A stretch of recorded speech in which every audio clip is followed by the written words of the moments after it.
Informativo Forever FM.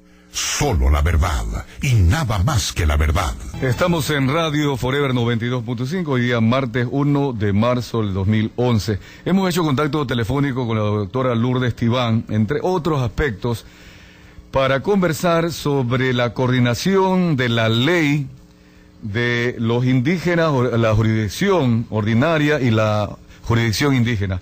Doctora Lourdes Tibán, Washington Delgado las saluda. Feliz año. Mire, 2011 recién por primera vez vamos a conversar. Quisiera conocer qué incluye ese proyecto de ley de coordinación entre jurisdicción ordinaria y la indígena que usted está presentando en la Asamblea Nacional. Bienvenida, buenos días, la escuchamos, doctora. Muy buenos días, muchísimas gracias por el contacto y de igual manera, bueno, un feliz año, aunque ya casi vamos por el tercer... Concluyendo el primer trimestre, así es. Éxitos en la vida. Oigan, esta ley fue entregado en febrero del año 2009, que prácticamente lo que trata es de cumplir con la Constitución. El artículo 171 dice que habrá dos o simplemente que reconoce el pluralismo jurídico, es decir, que en el Ecuador no existe solamente la justicia oficialmente reconocida por todos los ecuatorianos, sino también que en el Ecuador existe una diversidad de sistemas jurídicos y para ello se atribuye la facultad a las autoridades indígenas de ejercer justicia en su jurisdicción. Pero esto así a secas como que crea un malentendido para muchos, principalmente para la gente positivista que recibieron en la universidad que el derecho es uno y la costumbre es base del derecho y punto, no hay más de qué hablar. Y nosotros lo que hemos dicho es que no siempre las comunidades indígenas hacen uso del derecho estatal oficial, sino de los usos y costumbres del sistema que eternamente ha existido en el Ecuador. Históricamente no se ha querido reconocer.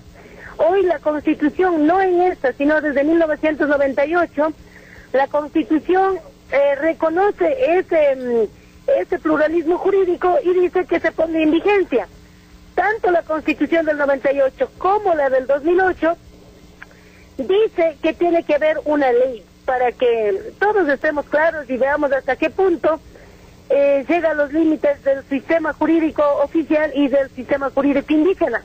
Precisamente. Entonces, lo que yo hago en febrero del 2009 es presentar ese proyecto de ley que prácticamente venga a ser un aporte para tanto quienes ejercen el derecho como para los que reciben el derecho. Entonces, ha estado un año ahí, en el mes de mayo del año pasado, del 2010, hubo esta justicia indígena muy sonada y muy reconocido en el caso La Cocha, del cual ya las comunidades indígenas juzgaron por la muerte del señor Olivo, pero la intromisión de lo político, tanto del señor ministro fiscal general de la Nación como del ministro Serrano, hizo de que este caso, que ya fue juzgado en la comunidad de La Cocha, vuelva a ser juzgado por la justicia ordinaria. Y eso está prohibido por la Constitución. Dice que no se podrá juzgar dos veces por una misma causa. Sin embargo, este caso es real. Los jóvenes, 5 jóvenes indígenas que fueron ya juzgados por la justicia indígena, están en la cárcel número 4 de Quito ya por 9 meses en la cárcel, y la justicia no ha sido capaz de resolver. Incluso la misma Corte Constitucional tiene en sus manos como 5 consultas sobre el tema y no quieren dar oídos, no saben qué hacer frente a la Constitución, que es muy clara. La Constitución dice que las autoridades indígenas ejercerán administración de justicia en territorios indígenas. Doctora Lourdes Tibán, si me permite. Sí, yo tengo claro el tema, porque acá nosotros hemos conversado al aire, tratado este asunto, entrevistas inclusive, y los amigos oyentes están muy claros en el sentido de que la Constitución ampara, artículo 171, el tema de las comunidades indígenas que tienen su propio, inclusive, experiencia, ¿no?, o herencia ancestral, etcétera. Pero hay algunas preocupaciones. Le voy a plantear la primera. La constitucionalidad. Por ejemplo, el trato a alguien apresado. Los indígenas los bañan con agua, los desnudan, los meten en el agua fría, les dan ortigazos. Cuando la justicia ordinaria lo prohíbe, el maltrato, la tortura. ¿Cómo coordinaría la ley indígena con la ley ordinaria este tema, por ejemplo, para ir tratando caso por caso, doctora Lourdes Tibán? Sí, efectivamente lo que tenemos como punto fundamental es la interpretación intercultural. ¿Cómo interpretar el preso? ¿Por qué mi hermano tiene que estar preso? Para la comunidad indígena, el preso es de la violación de los derechos de la libertad, es el fundamento número uno es la libertad para los pueblos indígenas, así como el derecho a la vida. De manera que el poner en la cárcel a una persona también rompe con el principio de Amaquilla. ¿Qué es de la Amaquilla? 3 principios vivieron los pueblos indígenas más de 500 años. Amaquilla, Amashua y Amayuya. No mentir, no y no ser ocioso. La cárcel es sinónimo de ociosidad, o si no, díganme qué hace 4 meses Marco Tibán desde el 30 en la cárcel, comiendo y engordando, porque cada semana tengo que mandar zapatillas, porque dice que lo único que te pido, ñaña, es mándame zapatillas porque me estoy engordando, tengo que hacer deporte. Entonces, si ese es el centro de rehabilitación, nosotros decimos de la comunidad indígena, ¿qué implica el agua? Por supuesto, el agua fría, porque cosa no va a caber este castigo. Los usos y costumbres en cuanto a las sanciones es exclusivamente de cada territorio. ¿Qué castigo puede caber el agua en la costa y en la Amazonía? No cabe simplemente. Por lógica, por geografía, por historia, por cultura, el agua fría cabe en la sierra y en ciertas comunidades, porque no entonces se castiga o se sanciona con agua fría. Yeah. Por ejemplo, un consejero en la provincia de Cotopaxi por una falla iniciativa le sancionaron en un congreso del movimiento indígena de Cotopaxi, pero lo chistoso es que en la Maná aplicaron el baño de agua fría. Y en la Maná el consejero sale pero triunfante, porque dice, un favor me hicieron, dice, estuve quemando y con agua helada quedé pero fresco. Ah, lo bañaron. Doctora Lourdes Tibán, el otro tema que quiero plantearle, ejemplo, un ciudadano no indígena pasa por una comunidad indígena y comete un delito o es acusado de un delito, podría ser inocente, podría ser culpable. ¿Con qué ley se lo va a juzgar a ese ciudadano ecuatoriano? ¿Con la ley indígena o con la ley ordinaria? Precisamente eso es lo que queremos regular, eso es lo que queremos normar, porque ya se dio un caso en la comunidad Huangaje. En Huangaje, que es zona totalmente estaba involucrado un mestizo, por un indígena le mata a un mestizo y vienen los mestizos de Quito y dicen, señores, queremos que se haga justicia aquí. Pero precisamente ese señor mestizo también tiene derecho a la justicia ordinaria. Entonces nosotros decimos, ¿cuál cree que debe ser la justicia? Entonces dice, quemarle al indígena. ¿Cómo así? El derecho a la vida es lo primordial, es un derecho que no se puede violar por más justicia indígena que sea. Pero el mestizo dice, no, yo soy de la comunidad indígena y quiero que se queme. Entonces digo, haga el favor, tome el fósforo, queme usted. Dice, no, porque los indios pues sí pueden quemar. ¿Y de dónde acá sabe que los indios pueden quemar? Si uno de los principios, de los mínimos jurídicos en la justicia indígena es el derecho a la vida. Es rehabilitante el objetivo de la justicia indígena. Doctora... Sí, ¿cómo va a ser rehabilitada esa persona? Entonces, aquí, lo que tenemos que decir es, si un indígena... esa parte interesa. La justicia ordinaria también es requerido por la competencia indígena, y eso en Cotopaxi ya lo hacemos todos los días. Por lo tanto, el mestizo también puede ser requerido por su justicia y decir, señores, este señor es mestizo, por más que sea en Zumbawa, el señor es mestizo y tiene que requerir de la justicia ordinaria. Eso ya hemos hecho, o sea, no está en consulta en la ley, sino que simplemente es cuestión de sistematizar jurisprudencia real, al igual que un indígena puede ser requerido de la justicia ordinaria y ser juzgado en la justicia indígena. Eso ya aquí en Cotopaxi al menos ya se está aplicando. Doctora Lourdes Tibán, así como la Constitución tiene artículos que han ido solucionando problemas, hay artículos como estos, el artículo 171, que es controversial y usted seguramente con su proyecto de ley va a clarificar.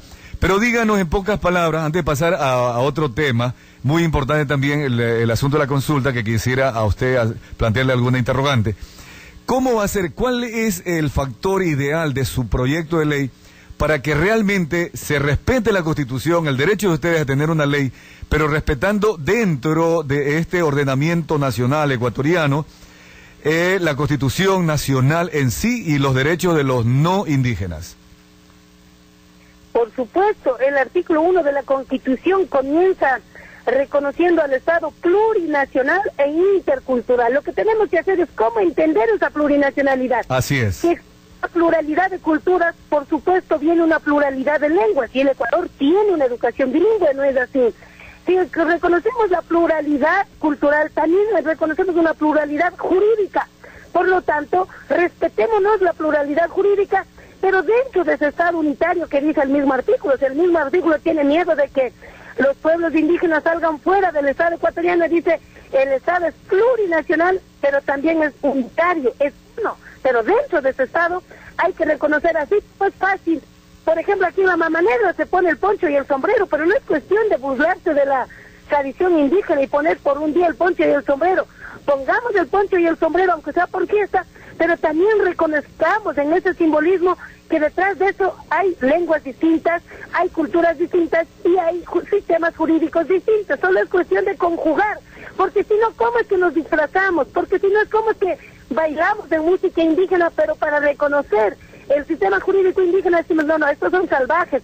Entonces, la interpretación cultural ya está incluso en el Código Orgánico de la Función Judicial. El problema es que ni jueces ni fiscales quieren aplicar este código orgánico, que no está hecho por Pachacuti ni por el movimiento indígena, lo hizo el congresillo, y como tal, yo digo, no debería existir la ley de coordinación y cooperación si es que los abogados y toda la justicia aplicaría el 343, 344, 345, el 46 del Código Orgánico, que ya está dicho, yo digo un 70% de la ley, y está ahí, es cuestión de ejecutar.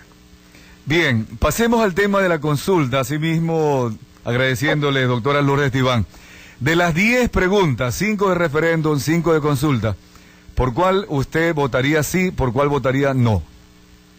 Por ninguna votaría sí, y por todos, por los 10 vamos a decir 10 veces no, y el día de hoy, a las 10 de la mañana, formaré el primer bloque o el primer frente en contra de la dictadura, en contra de la corrupción aquí en la provincia de Cotopaxi. A las 10 de la mañana he hecho una convocatoria junto con la periodista del MPD, el señor arquitecto Ulloa. Haremos el primer frente por el no en Cotopaxi, porque mire, no se trata de decir la consulta de los toros es bueno. Vea, si aquí en la Tacunga se prohíben los toros, entonces los toros se trasladarán a Salcedo nomás. ¿Cuál es el problema? Dice en su respectiva jurisdicción, sí. Ya, entonces si en Saquicilí dice no está prohibido los toros de la Tacunga se trasladarán a Saquicilí. Este es un cuento.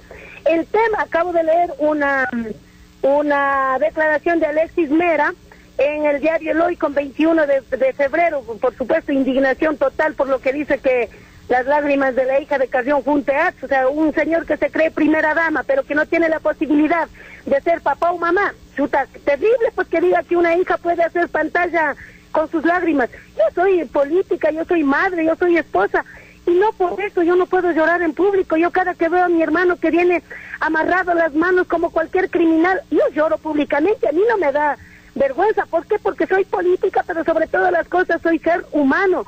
De manera que Alexis Mera, en la entrevista del 21 de febrero, al Hoy dice que la consulta no va a terminar ni va a resolver el tema de la delincuencia, pero sí tratamos de menorar. O sea, lo que están diciendo es queremos tomar la justicia, pero no vamos a responsabilizarnos ni de la corrupción ni del crimen que vive el Estado. De manera que yo no creo, por más que la Corte Constitucional haya dicho que sí, yo no creo que el deber de los ecuatorianos sea ayudar a romper esa Constitución nueva. Estemos o no estemos de acuerdo, hoy tenemos una Constitución nueva y tenemos que respetarla, de manera que mi posición política será trabajar por el no, claro, con tremenda diferencia. No voy a poder nivelar con la campaña que va a hacer el presidente Correa respecto de los medios de comunicación, la manipulación de las sabatinas, de las hojas volantes. Ya comienzo a ver aquí unas obras